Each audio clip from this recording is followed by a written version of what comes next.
एक बड़ा ही निराला वाकया, बल्कि अगर मैं ये कहूँ कि आपकी और मेरी आमद का इस दुनिया में जो ज़रिया बना है, नस्ल इंसानी के इब्तिदा का अगर कोई ज़रिया बना है तो उसमें एक वसीला, एक वास्ता, एक ज़रिया दुरूद पाक भी है। वैसे तो हम एक हदीस कुदसी भी है जिसका मजमून है कि रब फरमाता है कि ए महबूब, अगर मैं तुम्हें ना बनाता तो ये कायनात को ना बनाता, न ज़मीन बनाता, न आसमान बनाता है। जब हम आला हज़रत का शेर पढ़ते हैं ना कि वो जो न थे तो कुछ न था, वो जो न हो तो कुछ न हो, जान है वो जहान की, जान है तो जहान है। ये तो एक उस हदीस कुदसी की शरह है, लेकिन एक और भी पहलू है, एक और भी जाविया है। अब जरा समझिएगा कि जब हज़रत आदम अला नबीना अलैहिस्सलाम की तख्लीक होती है और हज़रत आदम अलैहिस्सलाम जन्नत में तन्हाई महसूस करते हैं, क्योंकि आपकी हमजिन्स तो कोई भी नहीं था, आप अकेले ही एक इंसान थे, अकेले चलते फिरते थे। अब अल्लाह ताला ने आप अलैहिस्सलाम पर नींद तारी कर दी। इसी हालत में आपकी बाईं पसली निकालकर उससे हज़रत हव्वा रदियल्लाहु ताला अन्हा को तख्लीक किया गया और पसली की जगह पर गोश्त रख दिया गया। इस अमल के दौरान आपको किसी तकलीफ का तो एहसास नहीं हुआ, मगर जब आप नींद से बेदार हुए, यानी अब दूसरे लफ्जों में देखें तो आज हम ऑपरेशन करने के लिए बेहोश करते हैं। अब एक ऑपरेशन होना था तो हज़रत आदम अलैहिस्सलाम पर नींद तारी की गई और बिला तकलीफ आपकी पसली से बीबी हव्वा रदियल्लाहु ताला अन्हा की तख्लीक की गई। अब जब आप नींद से बेदार होते हैं तो आप एक निहायत खूबसूरत खातून को अपने करीब बैठा हुआ पाते हैं। तो आपने फरमाया कि तुम कौन हो? उन्होंने अर्ज की मैं औरत हूँ। फरमाया तुम्हें क्यों पैदा किया गया? अर्ज की कि हुजूर इसलिए कि मुझसे आप सुकून हासिल करें। अल्लाह अकबर। फिरिश्तों ने आप अलैहिस्सलाम के उलूम की वुसअत मालूम करने के लिए अर्ज किया कि इनका नाम क्या है? तो हज़रत आदम ने फरमाया इनका नाम हव्वा है। सुभान अल्लाह। इरशाद फरमाया क्योंकि ये एक जिंदा वजूद से पैदा की गई है। याद रखिए कि हज़रत आदम अलैहिस्सलाम की बॉडी से, आपके जिस्म के एक हिस्से से ज़रूर बीबी हव्वा को बनाया गया है, मगर ये मर्द और औरत के मिलाप से पैदा नहीं हुई, तो इसलिए ये हज़रत आदम की औलाद नहीं है। अच्छा, जब आपने हज़रत हव्वा को देखा तो आपके दिल में ख्वाहिश पैदा हुई, तो आपने, फरिश्तों ने अर्ज की ए आदम, अगर आप इनसे निकाह करना चाहते हैं तो इनका महर अदा कीजिए। अब उस जमाने में तो कोई रुपया पैसा था नहीं, इस तरीके से कोई करेंसी थी नहीं। आपने कहा महर क्या है इसका? तो इरशाद हुआ कि इनका महर यह है कि आप हमारे सरदार जनाबे मोहम्मद मुस्तफ़ा सल्लल्लाहु ताला अलैहि वसल्लम पर 3 या 10 मरतबा दुरूद पाक पढ़ें। चुनाचे दुरूद पाक की बरकत से हजरत आदम और हजरत हव्वा का निकाह हो गया, और सुभान अल्लाह, जो उसके बाद नस्ल इंसानी चलती है वो इस निकाह के बाद चलती है। तो हम कह सकते हैं कि नबी पाक का नाम, मेरे आका का जिक्र, नबी पाक पर दुरूद, ये कमाल का वजीफा है जो हजरत आदम और हजरत हव्वा के दरमियान महर बनता है। सुभान अल्लाह, ये कैसा वजीफा है जो अगर कहा जाए कि जब से कायनात बनी है, जब से दुरूद सलाम का सिलसिला है, और सुभान अल्लाह आज हमें भी ये मौका दिया गया है। हमें पता है कि हमारी ज़बानें कितनी गंदी हैं, हमें मालूम है कि हम कितने गुनाहगार हैं। सच्ची बात तो यह है कि हम पर एहसान किया गया है कि हमें मौका दिया गया है कि जनाब रसूलुल्लाह सल्लल्लाहु ताला अलैहि वसल्लम पर दुरूद पाक पढ़ लिया करें। आइए मिलकर मोहब्बत के साथ बाआवाज़ बुलंद दुरूद पाक पढ़ लें। सल्लु अलल हबीब सल्लल्लाहु ताला अला मुहम्मद सल्लल्लाहु अलैहि वसल्लम। आयत दुरूद जो कुरान में हम पढ़ते भी हैं, सुनते भी हैं, शायद बच्चे को ये आयत याद है, इन्नल्लाह व मलाइकतहू युसल्लूना अलन नबी या अय्युहल्लज़ीना आमनू सल्लू अलैहि व सल्लिमू तस्लीमा। एक बार और दुरूद पाक, अल्लाहुम्मा सल्लि अला सय्यिदिना व मौलाना मुहम्मदिन अदद मा फी इल्मिल्लाहि स्वलातन दाइमतन बिदवामि मुल्किल्लाह। अब इस आयत में भी क्या हुक्म दिया गया कि बेशक अल्लाह और उसके फरिश्ते उस गैब बताने वाले नबी पर दुरूद भेजते हैं, तो ए ईमान वालो तुम भी उन पर खूब दुरूद और सलाम भेजो। अब अगर इस हदीस इस आयत के तहत भी गौर किया जाए, उलमा बैठे हैं, यहाँ ये नहीं कहा कि अल्लाह और उसके फरिश्तों ने एक बार दरूद भेज दिया है, अब ए मोमिनो तुम भी दरूद पढ़ दो। यहाँ अरबी का लफ्ज लाया गया युसल्लून, और युसल्लून का जो यूं समझिए कि अगर इसको स्ट्रक्चर भी देखें अरबिक में तो इसके माना बनता है कंटिन्यू वर्ब, यानी मुसलसल काम होने वाला है। तो सुभान अल्लाह, इसका मतलब ये हुआ कि अल्लाह और उसके फरिश्ते जनाब रसूलुल्लाह पर मुसलसल दुरूद भेज रहे हैं, ये काम जारी है। अच्छा, ये बात जरूर समझनी होगी कि अल्लाह का दुरूद भेजना और है, फरिश्तों और इंसानों का दुरूद भेजना और है। अल्लाह का दुरूद भेजना यह है कि अल्लाह अपनी रहमतें जनाब रसूलुल्लाह सल्लल्लाहु अलैहि वसल्लम पर नाजिल फरमाता है, और फरिश्ते जब दुरूद भेजते हैं या मोमिन दुरूद भेजते हैं मुसलमान, तो हम दुआ करते हैं कि या अल्लाह हमारे आका जनाब रसूलुल्लाह सल्लल्लाहु अलैहि वसल्लम पर अपनी रहमतों की बारिश नाजिल फरमा। अब बात ये समझनी है कि फरिश्ते कितने हैं जो रसूलुल्लाह सल्लल्लाहु अलैहि वसल्लम पर दुरूद भेजते हैं। सबसे पहले तो ये समझना होगा कि फरिश्ते मासूम होते हैं, फरिश्ते गुनाह नहीं करते। अल्लाह अकबर, ऐसी मासूम जबानों से नबी पाक की बारगाह में दुरूद पाक के तोहफे जा रहे हैं, मुसलसल जा रहे हैं। और कितने जा रहे हैं, कभी सोचा आपने? मुझे कहा गया हज के दिन हैं, मदीने शरीफ के बारे में भी कुछ जिक्र कर दीजिएगा, तो चलो मिलके मदीने चलते हैं। मदीना कैसा शहर है, कैसा मुबारक मकाम है, रोज़ा रसूल का मर्तबा समझिए।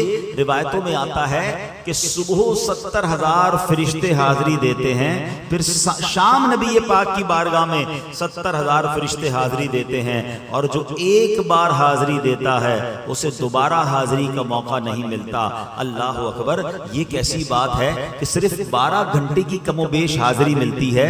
पहले तो दरबारे मुस्तफ़ा का मर्तबा समझिए कि जहां सुबह 70,000 आते हैं, शाम 70,000 फरिश्ते आते हैं और आका की बारगाह में सलाम पेश करने आते हैं। ये तो मर्तबाए दरबारे मुस्तफ़ा पता चल रहा है। मगर सवाल यह है कि फरिश्तों को इतनी मुख्तसर हाजिरी का मौका क्यों और दोबारा क्यों नहीं मिलता? अल्लाह अकबर, बरेली के ताजदार इमाम इश्क व मोहब्बत क्या खूबसूरत अंदाज में समझाते हैं कि ये मुअम्मा क्या है, ये मामला क्या है। आप कहते हैं 70,000 सुबह हैं, 70,000 शाम, यूं बंदगी ये जुल्फ रुख 8 पहर की है। वो कहते हैं कि सुबह 70,000 आते हैं, शाम 70,000 आते हैं, इनकी ड्यूटियां इसी तरह लगी हुई हैं। और कहते हैं जो एक बार आए दोबारा न आएंगे, क्यों? रुखसत ही बारगाह से बस इस कदर की है, इनके पास इजाजत ही इतनी है। मगर सवाल यह है कि ये इजाजत मुख्तसर क्यों है? तो सुभान अल्लाह, आला हज़रत कहते हैं ये बदलियां न हो तो करोड़ों की आस जाए। आला हज़रत कहते हैं अगर ये बदलियां ना हो, अगर ये ड्यूटियां चेंज ना हो, तो अल्लाह के फरिश्ते इतने हैं कि करोड़ों बाकी रह जाएंगे। और ये बारगाह मरहमते आम तर की है। अरे आका तो सबके आका है ना, मदीने जाने की तमन्ना तो सबके दिल में है। अगर फरिश्तों को ये बदलियां ना की जाए, ये ड्यूटियां चेंज ना की जाए, तो अल्लाह के फरिश्ते इतने हैं कि करोड़ों बाकी रह जाएंगे। और आखिर में सुभान अल्लाह, आला हज़रत कहते हैं गुलामों तुम पर सोचो कितनी मेहरबानी है। फरिश्ते तो मासूम हैं, उन्हें जिंदगी में एक बार हाजिरी मिलती है, और गुनाहगारों पर कैसा करम है। वो फरमाते हैं मासूमों को तो उम्र में सिर्फ एक बार, मासूमों को तो उम्र में सिर्फ एक बार आसी पड़े रहें तो सला उम्र भर की है।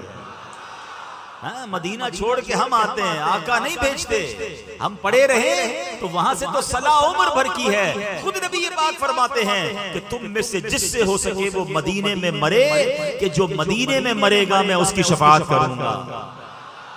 वहां तो बुलाया जा रहा है। एक और जगह फरमाते मंज़ार कब्री वजबत लहू शफाअती, जिसने मेरे रोजे की जियारत की उस पर मेरी शफाअत वाजिब हो गई। अरे आका तो मदीने बुला रहे हैं, वो कहते आओ तो वापस ना जाना, मासूमों को तो उम्र में सिर्फ एक बार आसी पड़े रहें तो सला उम्र भर की है। एक और जगह आला हज़रत देखते हैं ना, बार न थे हबीब को पालते ही गरीब को, हम आका पर बोझ थोड़ी थे जो मदीना छोड़कर आते हैं। आला हज़रत उन्हें समझाते क्यों छोड़ा है मदीना।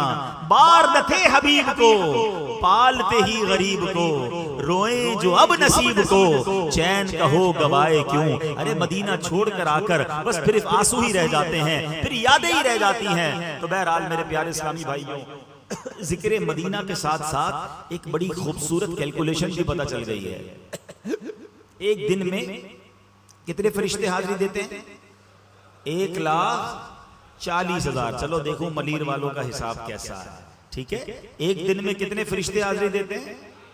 1,40,000। नबी पाक को दुनिया से पर्दा फरमाए हुए कितने साल हो गए? तकरीबन 1450 साल हो गए हैं, ठीक है। तकरीबन 1400-1450 साल। एक दिन में 1,40,000 दुरूद पाक पढ़ ले, सल्लल्लाहु अलैहि वसल्लम।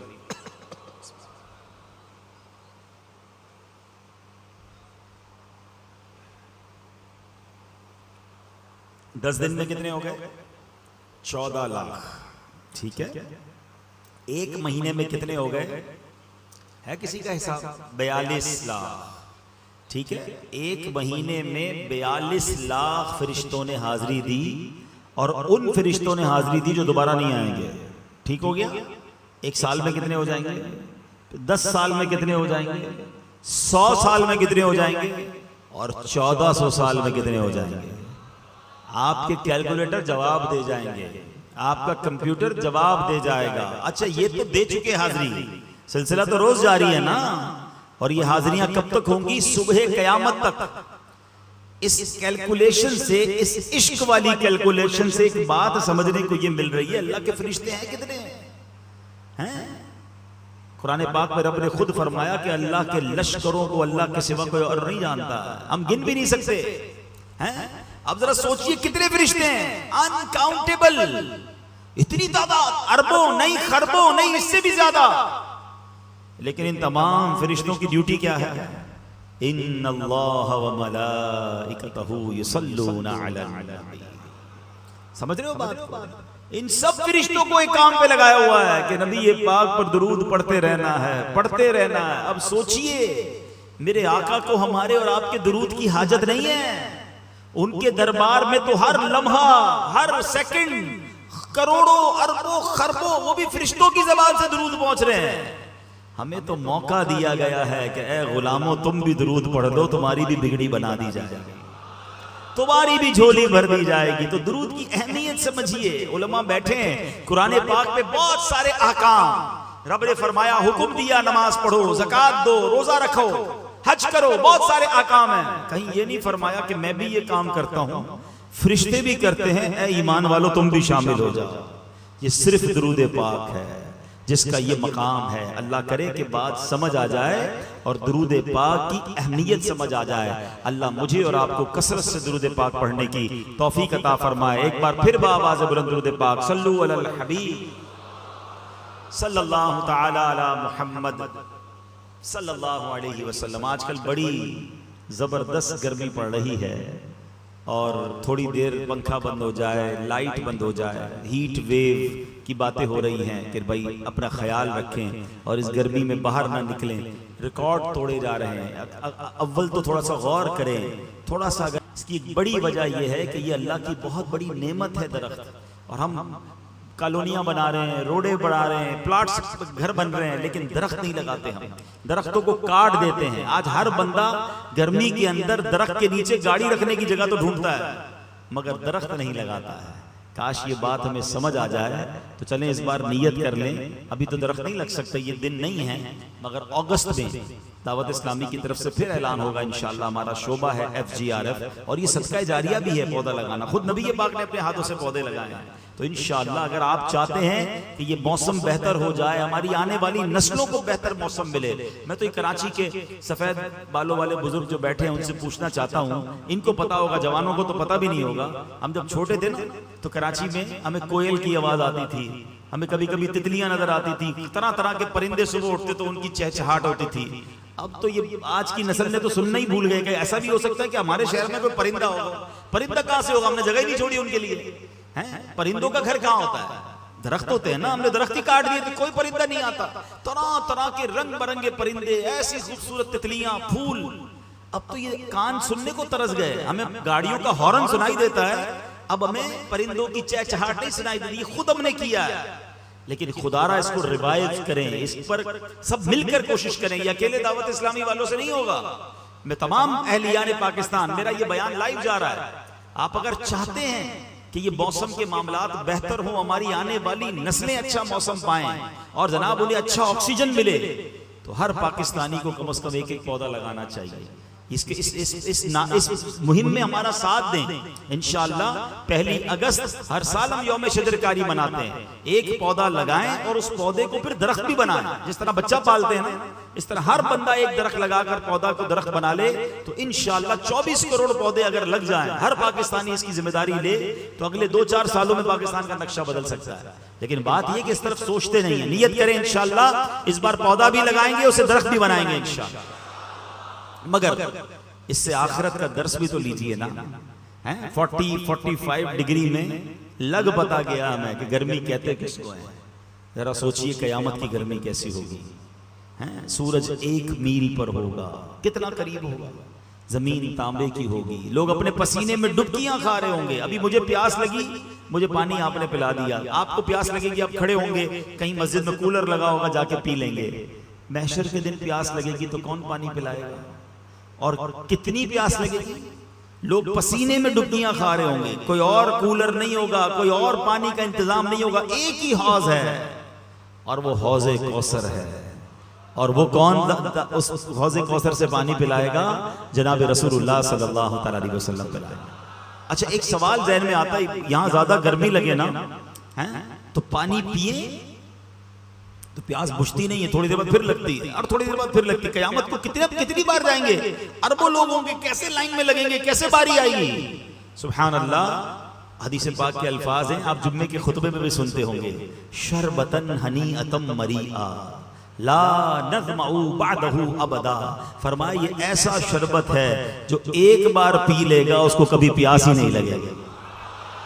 आला हज़रत लिखते हैं ना, ठंडा ठंडा मीठा मीठा, ठंडा ठंडा मीठा मीठा, पीते हम हैं पिलाते ये है सल्लल्लाहु।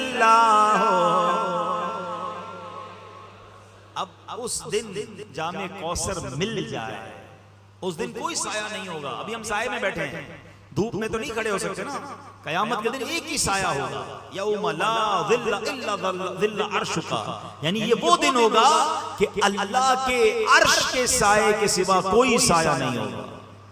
तो ये 2 चीजों का टारगेट रखना है अगर कयामत की गर्मी से बचना है। यूपीएस लगाने वालों, एयर कंडीशन लगाने वालों, तरह तरह के एयर कूलर लगाकर बैठने वालों, सुनो, कयामत के दिन की गर्मी के 2 ही तरीके हैं। एक तो अल्लाह के अर्श का साया मिल जाए और दूसरा जनाब रसूलुल्लाह के हाथों जामे कौसर मिल जाए। मगर मिलेगा किसको, ये सोचना, जिससे अल्लाह और उसके रसूल राजी होंगे ना। जो नमाज़े कज़ा कर रहे हैं, जो जनाब हराम रोजी कमा रहे हैं, जो मुसलमानों को तकलीफ दे रहे हैं, जो माँ बाप की नाफरमानी कर रहे हैं, जिनको फिक्र ही नहीं है अल्लाह राजी है कि नहीं है, अपनी मर्जी की जिंदगी गुजार रहे हैं, ऐसा मत करना वरना उस दिन फंस जाओगे। अल्लाह करे कि ऐसी जिंदगी गुजारे कि नबी पाक हौज़े कौसर पर हमें पहचान भी ले कि ये मेरा गुलाम आया है, ये मेरा उम्मती आया है। और अल्लाह करे जनाब रसूलुल्लाह के हाथों हमें जामे कौसर नसीब हो जाए। बल्कि एक बहुत खूबसूरत शायर ने तो कमाल कर दिया कि हौज़े कौसर तो मिले, जामे कौसर तो मिले, मगर एक तमन्ना यह है कि एक और भी करम हो जाए। वो क्या लिखते हैं, तमन्नाए दिले अशरफ बस इतनी है, सरे महशर जबा का जाम कौसर दे, लबे अकदस लगा कर दे, जबा का जाम कौसर दे, लबे अकदस लगा कर दे। वारे न्यारे हो जाए कि नबी पाक के हाथ से जामे कौसर भी मिले और आका कुछ उसमें से तबर्रुक बना कर दे दें। सुभान अल्लाह, ये इश्क वालों की बातें हैं। तो ऐसी जिंदगी गुजारना मेरे प्यारे इस्लामी भाई, वरना उस दिन कहीं फंस ना जाए। बहरहाल आज मैंने जो मौजू सोचा है, जो आज के लिहाज से मैंने, क्योंकि बात ही हजरत आदम की हुई है, हजरत हव्वा की हुई है, तो आइए चलते हैं उसी दौर में। और उस दौर में बहुत सारे वाकयात हुए।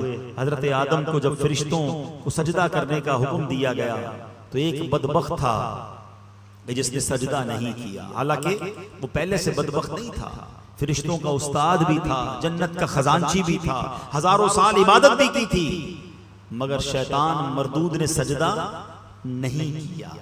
और ना करने की वजह क्या बनी कि उसने क्या कहा कि ऐ अल्लाह, मैं आदम को क्यों सजदा करूं, अना खैरुम मिन, मैं इससे बेहतर हूं, खलक़तनी मिन नारियों व खलक़तहू मिन तीन, अल्लाह तूने मुझे आग से बनाया, इसको मिट्टी से बनाया, मैं इससे बेहतर हूं। यानी तकब्बुर किया, प्राउड किया। तकब्बुर कहते ही इसको है कि बंदा अपने आप को किसी से बरतर समझे और किसी को अपने आप से माअल्लाह कमतर या जलील समझे। उस मरदूद ने जब तकब्बुर किया, सजदा करने से इनकार किया, तो उसके बाद क्या हुआ, उसके चेहरे का नूर छीन लिया गया, उसे मरदूद करार दिया गया और अल्लाह ने उसे जन्नत से भी निकाल दिया और अपनी दरबार से भी निकाल दिया। पता चला कि कायनात में जो सबसे पहले गुनाह हुए हैं ना, उसमें तकब्बुर भी है, उसमें हसद भी है। शैतान मरदूद को हसद भी बड़ा था, जब भी तो हजरत आदम को सजदा नहीं किया ना। अब उस शैतान ने एक और गुनाह करवाया हजरत आदम की औलाद में, और ये गुनाह हुआ काबील और हाबील के दरमियान। हजरत आदम के हर बार, यानी बीबी हव्वा रज़ी अल्लाह तआला अन्हा के जब प्रेगनेंसी होती थी, हमल होता था, तो एक लड़का पैदा होता, एक लड़की पैदा होती। अल्लाह की शान देखें, अल्लाह ने इस नस्ल इंसानी को किस अपने हिकमत भरे अंदाज में चलाया कि हर हमल में एक लड़का पैदा होता, एक लड़की पैदा होती, और जब अगले हमल में एक और लड़का लड़की पैदा होती तो उनका आपस में निकाह हो सकता था। यानी मिसाल के तौर पे एक बारी में जो लड़का और लड़की पैदा होते वो भाई बहन कहलाते थे, मगर अगली बारी में जो लड़का लड़की पैदा होते वो उनके भाई बहन नहीं, इस हवाले से नहीं होते थे क्योंकि उनका निकाह जायज था और ये उस जमाने की शरीयत में जायज था, और इसलिए जरूरी था कि इसी से नस्ल इंसानी ने आगे बढ़ना था। अब अल्लाह की शान देखें कि हजरत आदम अलैहिस्सलाम के जो दो बेटे थे, काबील और हाबील, उनके दरमियान मामला क्या हुआ कि हजरत आदम अलैहिस्सलाम ने जब काबील और हाबील, पहले काबील पैदा होता है, अच्छा काबील के साथ मामला यह था कि उसके साथ जो लड़की पैदा हुई उसका नाम जो था वो इकलीमा था, वो बड़ी खूबसूरत थी। हाबील के साथ जो लड़की पैदा हुई उसका नाम लीवजा था। अब जब दोनों बड़े हो गए तो उसी शरीयत के कानून के मुताबिक हजरत आदम अलैहिस्सलाम ने काबील से कहा कि तुम्हारा निकाह लीवजा से होगा, और हाबील को कहा कि तुम्हारा निकाह इकलीमा से होगा। काबील कहता है नहीं, मेरा निकाह तो इकलीमा से होना चाहिए। हजरत आदम ने समझाया वो तुम्हारे साथ पैदा हुई है, वो तुम्हारी बहन है, तुम्हारा उससे निकाह नहीं हो सकता। वो कहता नहीं, ये तो आपका बनाया हुआ उसूल है ना, मैंने निकाह करना है तो इकलीमा से ही करना है। अब हजरत आदम अलैहिस्सलाम ने कहा अच्छा ठीक है, ऐसा करो कि तुम दोनों भाई अपनी अपनी कुर्बानियां पेश करो, अल्लाह की बारगाह में कुर्बानी पेश करते हैं, जिसकी कुर्बानी कबूल हो जाएगी हम समझेंगे कि उसकी बात मान ली गई। अब क्या हुआ, उस जमाने में सदका या जो भी पेश किया जाता था सदका, वो कबूल कैसे होता था, कुर्बानी कैसे कबूल होती थी कि आसमान से आग आती थी और उस सदके को उसको आग लेकर चली जाती थी। सरकार दो आलम अलैहिस्सलाम की उम्मत पर एक और मेहरबानी पता है क्या की है, बहुत सारी मेहरबानियों में एक मेहरबानी यह है कि हमारा सदका, हमारी कुर्बानी हम खुद भी इस्तेमाल करते हैं, हम आपस में गरीबों में बांट देते हैं। हमारी कुर्बानी को आग नहीं खाती, वरना पहले जो भी चीज पेश की जाती थी वो आग ले जाती थी। समझ रहे हैं बात को? हम आजकल क्या करते हैं, सदका गरीबों में बांट देते हैं, रिश्तेदारों में बांट देते हैं, कुर्बानी करते हैं, खुद भी खाते हैं, दूसरे लोग भी खाते हैं। ऐसा नहीं था पहले, ये भी इस उम्मत पर मेहरबानी की गई है। तो बहरहाल अब क्या हुआ कि दोनों ने अपनी अपनी कुर्बानी पेश की। काबील खेतीबाड़ी करता था और हाबील जो थे वो बकरियां चराते थे। तो काबील अनाज का एक ढेर उसने रख दिया पहाड़ के ऊपर, और हाबील ने एक बकरी जो थी वो रख दी। अब ऐसा ही हुआ कि आग आई और आग आकर बकरी को जो है वो ले गई और काबील के गंदुम को छोड़ दिया गया। इसका मतलब ये हुआ कि हाबील की कुर्बानी कबूल हो गई, और आदम ने यही फरमाया कि अब इकलीमा का हकदार ये है। अब ये फैसला तो आपने सुना दिया, मगर अब काबील जो भाई था उसके दिल में अपने भाई के लिए हसद पैदा हो गया कि ये वो लड़की है जिससे मुझे शादी करनी थी, इसको मिल गई। और बिल आखिर उस हसद की बिना पर काबील ने हाबील को कत्ल कर दिया। इस दुनिया में सबसे पहला अगर कत्ल हुआ है तो वो भाई ने अपने भाई का किया है। और वजह क्या बनी? हसद वजह बनी। हसद क्यों हुआ? एक औरत की वजह से हुआ। इस सब बातों को समझना है। एक बंदा जो है मरदूद हो गया तकब्बुर की वजह से, हसद की वजह से। दूसरा भाई ने भाई को कत्ल किया हसद की वजह से और औरत की वजह से। समझनी है ये बातें कि ये कितने पुराने गुनाह हैं, ये कितने बड़े फितने हैं जो आज भी मुसलमानों के दिलों में बस रहे हैं और मुसलमानों को इसकी परवाह नहीं है। हदीस पाक का मजमून मिलता है कि जब तक दुनिया में कोई भी कत्ले नाहक किया जाएगा उसका गुनाह जो है कत्ल करने वाले को तो मिलेगा ही, काबील को भी मिलेगा, क्योंकि इसने ये तरीका इजाद किया।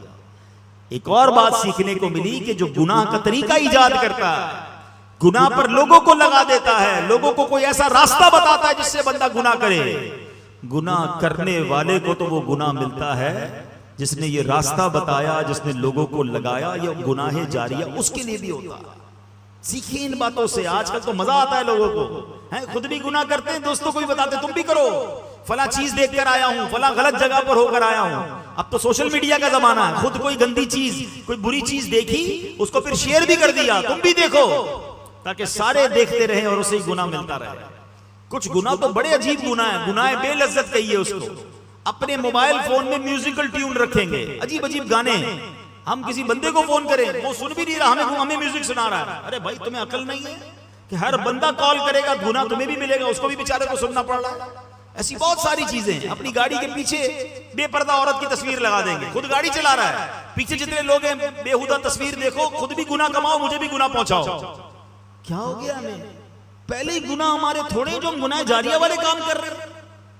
इसके बरअक्स सुभान अल्लाह, जो नेकी के रास्ते पर किसी को लगा दे, हैं किसी को नमाजी बना दे, किसी को दूध पढ़ने वाला बना दे, किसी को सच्चे रास्ते पर लगा दे, सुभान अल्लाह, जो अमल करेगा उसको तो सवाब मिलेगा और जिसने इस काम पर लगाया है उन सबका सवाब भी उसे मिलता रहेगा।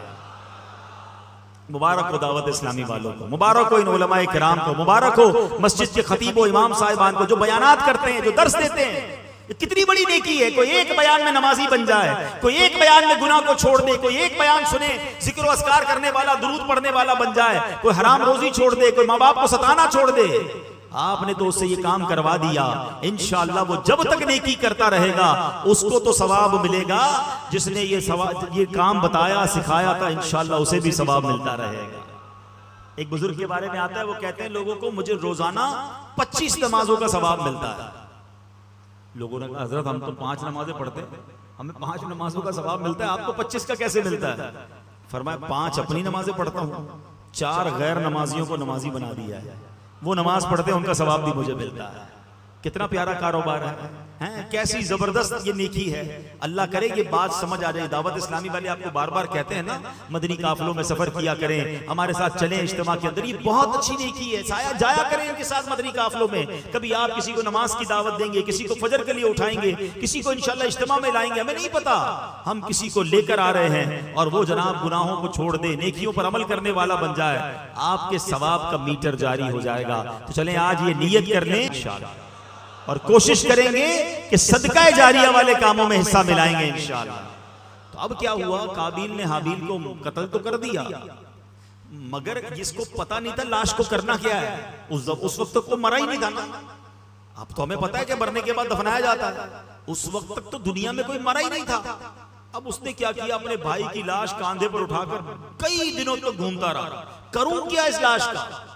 तो फिर अल्लाह की शान देखें, कुरान पाक में ये वाकया मौजूद है कि अल्लाह करीम ने 2 कव्वे भेजे, उनकी आपस में लड़ाई हुई और एक कव्वे ने दूसरे कव्वे को मार दिया। जब वो मर गया तो पंजे से जमीन खोदकर उस कव्वे ने दूसरे कव्वे को जमीन में दबा दिया। तो काबिल को पता चला कि अच्छा लाश को दफनाया जाता है। अब उसने अपने भाई को दफनाया मगर उसके चेहरे का नूर छिन गया। वो बड़ी अजीब व गरीब आफत में मुब्तला हुआ और आखिरकार वो भी दुनिया से चला गया। तो ऐ मेरे प्यारे इस्लामी भाइयों, जो बात मैं समझाना चाहता हूँ, जो मैसेज मैं आज देना चाहता हूँ कि इन दो बड़ी बुराइयों से अपने आप को हमेशा बचाइएगा। एक है तकब्बुर और एक है हसद। ये इतनी खतरनाक बीमारियां हैं जो इंसान को बर्बाद कर देती हैं। तकब्बुर करने वालों के बारे में आता है, बचपन से एक हदीस आपने भी सुनी है, मैंने भी सुनी है। हदीस पाक का मजमून है कि उस जिसके दिल में राई के दाने के बराबर तकब्बुर होगा वो जन्नत में नहीं जाएगा। राई का दाना कितना होता है? इतना सा दाना होता है, जैसे सौंफ नहीं होती, इतना। मुझे बताओ, इतने दाने के मुताबिक तकब्बुर होगा वो जन्नत में नहीं जाएगा। जिसका पूरा दिल ही तकब्बुर से भरा होगा उसका क्या हाल होगा? शैतान ने एक ही बार तकब्बुर किया ना, कहा मैं इससे बेहतर हूं, अना खैरुम मिन। और जो रोज तकब्बुर करता है, उसने एक बार तकब्बुर किया वो बर्बाद हो गया। और जो रोज तकब्बुर कर रहा है उसका क्या हाल होगा? तो प्लीज अपने आप को इससे दूर रखिए। और तकब्बुर क्या है? किसी को अपने से कमतर समझना। अच्छा, बाज़ औक़ात जब भी तकब्बुर की बात होती है ना, तो ज़हन में बात ये आती है तकब्बुर तो पैसे वाले करते हैं, हम तो गरीब लोग हैं। नहीं, ये भी शैतान का वार है, हमें इल्म नहीं सीखने देता। तकब्बुर यकीनन मालदार लोग भी करते हैं, मगर उलमा ने तकब्बुर के 8 असबाब लिखे हैं। हाँ, उसमें सबसे पहला सबब पता क्या है? वो है इल्म। हाँ, इल्म भी तकब्बुर लाता है। क्यों? जब बंदा आलिम बन जाए या बहुत सारी नॉलेज आ जाए, वो दूसरों को हकीर समझने लगता है। मेरे पास तो इतना कुछ है, इसको तो आता ही कुछ नहीं है। तो यही तो तकब्बुर है ना कि इसको कुछ नहीं आता, मुझे सब आता है। रिवायतों में आता है मन क़ाला अना आलिमुन फहुवा जाहिलुन। जो अपने आप को कहे कि मैं आलिम हूं, फरमाया वो जाहिल है। इल्म सीखना है मगर तकब्बुर नहीं आना चाहिए। दूसरा रीजन उलमा ने लिखा इबादत। इबादत भी तकब्बुर लाती है। हाँ, अब कोई 5 वक्त का नमाजी है, तहज्जुद गुजार है, बहुत अच्छी बात है। लेकिन अगर वो दूसरों को समझ रहा है कि देखो यार ये तो कुछ पढ़ते ही नहीं, मैं 5 टाइम की नमाज पढ़ता हूँ, ये तो सिर्फ जुम्मे की नमाज पढ़ता है, इसको तो आता जाता कुछ नहीं, तो कहीं ऐसा ना हो कि आपकी सारी इबादत बर्बाद कर दी जाए। ये बात याद रखिएगा। वो एक वाकया है ना कि एक बुजुर्ग अपने बेटे के साथ कहीं सफर पर जा रहे थे। रात हुई, तहज्जुद का वक्त हुआ, बाप बेटे ने उठकर तहज्जुद पढ़ी। सारे काफिले वाले सो रहे थे, सिर्फ बाप बेटे उठे तहज्जुद पढ़ने के लिए। तो बेटा वाले साहब से कहता है, अब्बा जान ये कैसे लोग हैं, सारे सो रहे हैं, कोई नहीं उठा तहज्जुद पढ़ने के लिए। तो बेटा वाले साहब कहते हैं, बेटा तू भी सोया रहता तो ही ठीक था। बात बड़ी पते की है। तहज्जुद पढ़कर अगर दूसरों को हकीर जानना है तो बेहतर था तू भी ना पढ़ता तहज्जुद। इबादत जरूर करनी है मगर किसी को हकीर नहीं जानना।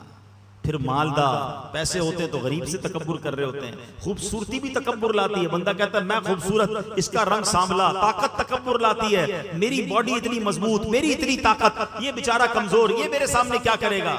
इक्तिदार तकब्बुर लाता है। किसी को सीट मिल जाए वो समझता है बाकी की हैसियत ही कोई नहीं, मसल के रख दूंगा। ये इक्तिदार पर, दौलत पर, खूबसूरती पर, ताकत पर तकब्बुर करने वालों कभी इतराना नहीं। रब जब चाहे ये सब वापस ले सकता। हमने बड़े बड़े खूबसूरती वालों को ऐसी ऐसी बीमारियों में पड़ते देखा कि चेहरा देखने के काबिल नहीं रहा। बड़े बड़े ताकतवर पहलवानों को बिस्तर पर पड़ते देखा कि अपने पैरों पे खड़े नहीं हो सकते। बड़े बड़े मालदारों को रातों रात कंगाल होते देखा है। बुजुर्गों से पूछो, ये जिनकी जिंदगी गुजरी उन्होंने देखे होंगे ऐसे कि ज़कात देने वाला दिनों के अंदर ज़कात लेने वाला बन जाता है। कभी भी इतराना नहीं है। हाँ, व तो इज़्ज़ु मन तशा व तो ज़िल्लु मन तशा बियदिकल खैर। जब भी अल्लाह ने कोई नेमत देना, अल्लाह सर झुका रहे, आजिज़ी, या अल्लाह तेरी मेहरबानी, मुझ जैसे गुनाहगार को तूने माल दे दिया है, मैं मुझ जैसे खताकार को इतनी अच्छी शक्ल दी, मुझ जैसे खताकार को इतना बड़ा नाम शोहरत दे दी। तकब्बुर नहीं कि दाना खाक में मिलकर गुले गुलजार होता। इतराने वाला, घमंड करने वाला बर्बादी होता है।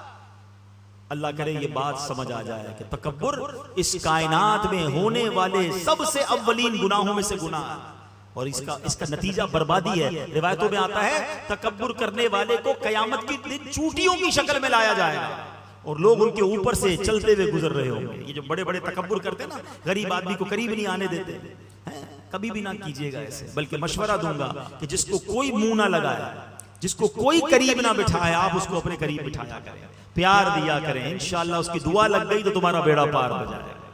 हाँ, बाज़ औक़ात मस्जिद के खादिम से कोई हाथ नहीं मिलाता। हमारे दफ्तर में कोई चौकीदार हो जो बेचारा सबका दरवाजा खोल रहा है, उसको सलाम ही नहीं करता, रुक जाएं, पहले उसको सलाम करें। मस्जिद के खादिम को कभी सीने लगा लें। सच्ची बताऊं, कभी कभी तो ऐसे लोग रो पड़ते हैं क्योंकि उनको कितना अरसा हुआ किसी ने तबीयत भी नहीं पूछी होती है, सीने भी कोई नहीं लगाता है उन्हें। कभी कभी आपने देखा होगा नमाजियों में कोई ऐसा बंदा होता है जिसके बेचारे के हाथ पैर ठीक नहीं होते, माजूर नहीं होते जिस तरह, कभी कभी उनकी राल भी टपक रही होती है, हाथ पैर भी टेढ़े होते हैं, वो चल भी सही नहीं पा रहे होते, मस्जिद में हाथ भी कोई नहीं मिलाता, अगर इससे हाथ मिलाऊंगा तो मेरा हाथ गंदा हो जाएगा। नहीं नहीं नहीं, ये लॉटरी है बंदा, मैं सही बता रहा हूं। जाकर इसको सीने लगा लो, इससे दुआएं ले लो, क्योंकि शायद कई महीनों से किसी ने इसको सलाम नहीं किया होगा। ये रो पड़ेगा तुम्हारे सामने, लेकिन क्या पता है इसके दिल से ऐसी दुआ निकलेगी कि तुम्हारे कितने बिगड़े काम संवर जाएंगे। नबी ये बात अपने गुलामों के घर जाते थे, प्यारे आका गुलामों को साथ बिठा के खाना खिलाते, अपनी सवारी पर अपने गुलामों को बिठाते थे। और हम कहते हैं मेरा मुलाजिम मेरे साथ बैठकर खाना खाएगा, मेरी आपकी औकात क्या है? अगर आज जो दिया है वो रब ने दिया है, कभी इतराना नहीं। इंशाअल्लाह आप आजिज़ी करके देखें, अल्लाह आपकी इज्जतों में और इजाफा फरमाएगा। और जो दूसरा गुनाह है हसद, अल्लाह अकबर, ये तो ऐसा दिलों में बस गया, भाई को भाई से, बहन को बहन से, दोस्त को दोस्त से हसद हो गया। कहता कोई नहीं है मगर दिल में पाल के बैठे हैं। हसद क्या है? What is the definition of jealousy? जरा ये भी समझ लो। हसद कहते हैं कि बंदा किसी की नेमत देखकर ये तमन्ना करे कि ये नेमत इससे छिन जाए और मुझे मिल जाए, और अगर मुझे ना मिले तो कम से कम इसकी तो बर्बाद हो जाए। अब आप सोचिए उसका दिल कितना गंदा है कि किसी अपने मुसलमान भाई की नेमत देखकर इसे तकलीफ हो रही है। अच्छा, इसमें पता है ये कितना बड़ा गुनाह है। हदीस पाक में आया कि हसद वो बीमारी, हदीस का मजमून है, जो ईमान को मूंडने वाली बीमारी है।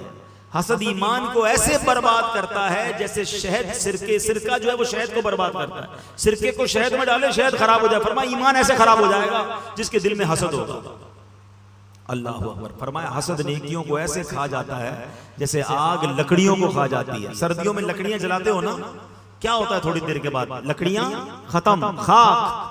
फरमाया नेकियां ऐसे जलकर खत्म हो जाती हैं। कितनी बड़ी बेवकूफी है कि मैं रोजे भी रखूं, नमाज भी पढ़ूं, तिलावत भी करूं और उसके बाद हसद करके अपनी नेकियों को खुद ही आग लगा लूं। और आज यही हो रहा है। अब आप कहेंगे नहीं जनाब मौलाना साहब आप बात तो सही कर रहे हैं मगर मैं तो हसद नहीं करता। चले आखिर में, बयान के आखिर में छोटा सा टेस्ट ले लेता हूं। मेडिकल टेस्ट करवाते हैं ना, ब्लड टेस्ट करवाते हैं। आज मैं आपका एक छोटा सा रूहानी टेस्ट के लिए ले लेता हूं, अपना भी और आपका भी। चेक कीजिए। पहले तो ये याद रखिए हसद होता किससे है। हसद कभी भी उस बंदे से नहीं होता है जिसको आप जानते नहीं है। ऐसा नहीं होगा कि मलीर में रहने वाले को ब्राजील में रहने वाले से हसद हो जाए जिसको जानता ही नहीं है। हसद नॉर्मली आपके रिश्तेदार में से आपको होगा, आपके दोस्तों में से आपको हसद हो जाएगा, या आप जैसा काम करने वालों से हसद हो जाएगा। इतना मरदूद है शैतान है कि आम मुसलमानों को तो हसद करवाता ही करवाता है, नेक लोगों को भी हसद करवा देता है। नाथुआ को नाथुआ से हसद करवा देगा अगर जिसके दिल में आ जाए। कारी साहब को कारी साहब से हसद हो जाएगा।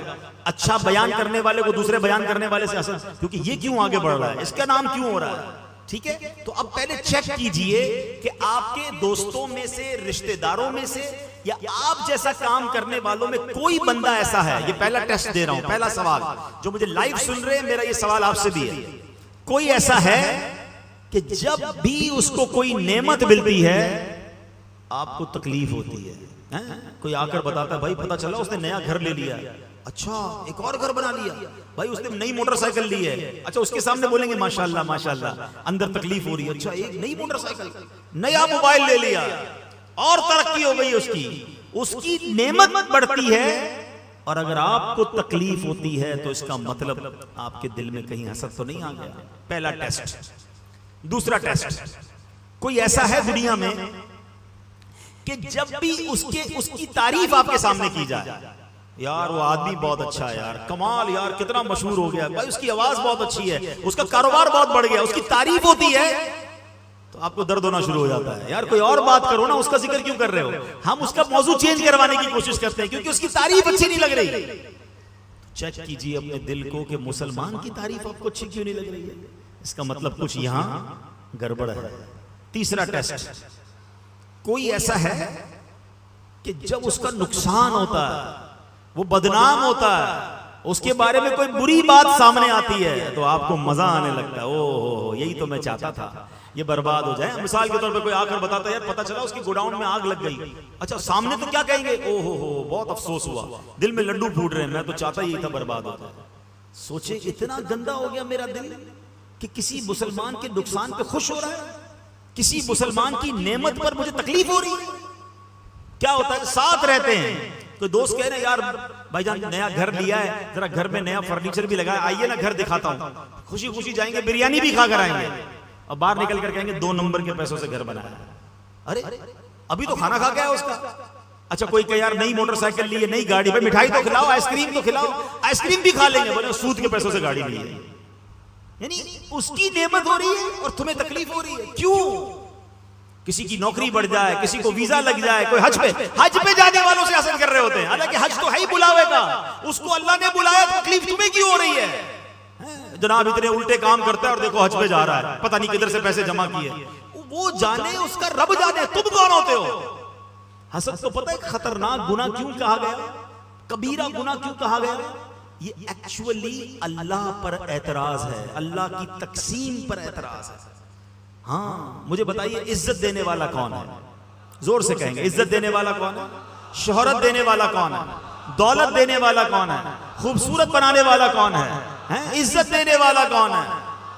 जब देने वाला सब अल्लाह है तो तुम्हें क्या प्रॉब्लम है?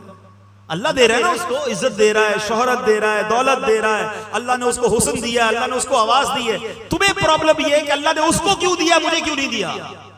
ये बंदे पर नहीं, ये अल्लाह पर एतराज है। ये इतना बड़ा कबीरा गुनाह है, कभी ना करना, कभी ना करना।